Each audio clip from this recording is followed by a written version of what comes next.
രാഷ്ട്രീയ നീക്കങ്ങളിൽ മനസ്സ് തുറക്കാൻ ബംഗ്ലാദേശ് മുൻ പ്രധാനമന്ത്രി ഷെയ്ഖ് ഹസീന 2 വർഷത്തെ ഇടവേളയ്ക്ക് ശേഷം ഇന്ന് മാധ്യമങ്ങളെ കാണും. ബംഗ്ലാദേശിലേക്കുള്ള മടക്കത്തിൽ പ്രഖ്യാപനമുണ്ടായേക്കും. ഹസീനയെ വിട്ടുകിട്ടണമെന്ന ആവശ്യം ആവർത്തിച്ച് ബംഗ്ലാദേശ്.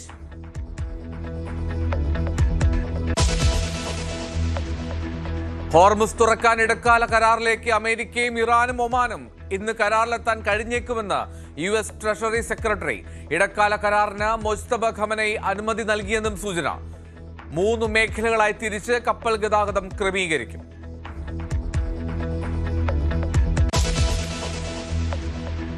വിവാദങ്ങൾക്കിടെ തമിഴ്നാട്ടിൽ ഇന്ന് വിജയ് സർക്കാരിന്റെ ആദ്യ ബജറ്റ്. ഉദയനിധി സ്റ്റാലിനെതിരായ പോലീസ് നടപടിയിൽ പ്രതിഷേധിക്കാൻ DMK. ബജറ്റ് അവതരണം ബഹളമയമാകും.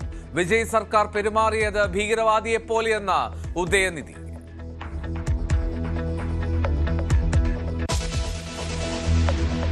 അങ്ങനെ ആർക്കെങ്കിലും ഒരു ബുദ്ധിമുട്ടുണ്ടായിട്ടുണ്ടെങ്കിൽ ഇപ്പോൾ ഞാൻ ഔപചാരികമായിട്ട് പറയുന്നു, ഞാൻ ഖേദം പ്രകടിപ്പിക്കുകയാണ്. ആർക്കെങ്കിലും പ്രശ്നം ഉണ്ടായിട്ടുണ്ടെങ്കിൽ അങ്ങനെ ഉദ്ദേശിച്ചിട്ടില്ല.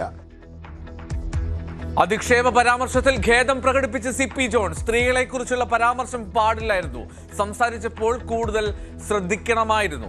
സൗജന്യ യാത്ര ഔദാര്യമല്ല, അവകാശമാണെന്നും ഗതാഗത മന്ത്രി.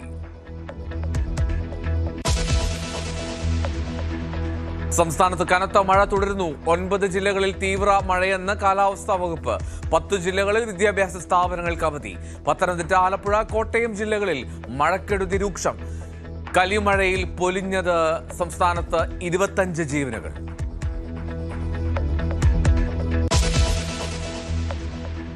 രക്ഷാപ്രവർത്തനത്തിനിടെ ജീവൻ നഷ്ടമായ കല്യൂർ സ്വദേശി രാജേഷിന്റെ മൃതദേഹം അല്പസമയത്തിനകം നാട്ടിലെത്തിക്കും. രാജേഷ് അപകടത്തിൽപ്പെട്ടത് കണ്ണൂർ ചെറുപുഴയിലെ തുരുത്തിൽ ഒറ്റപ്പെട്ടയാളെ രക്ഷിക്കാൻ ലൈഫ് ജാക്കറ്റ് ഊരി നൽകിയതിന് പിന്നാലെ വിയോഗം താങ്ങാൻ കഴിയാതെ സുഹൃത്തുക്കളും ബന്ധുക്കളും.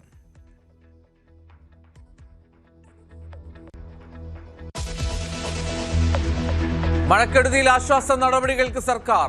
മന്ത്രിസഭാ യോഗം സ്ഥിതി വിലയിരുത്തും.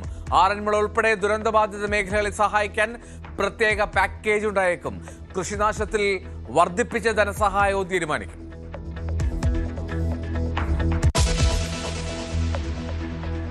UPI പേയ്മെന്റുകൾക്ക് ഫീസ് വരുന്നു. ഗൂഗിൾ പേ ഉൾപ്പെടെ പണമിടപാടുകൾക്ക് ചെലവുണ്ടാകും.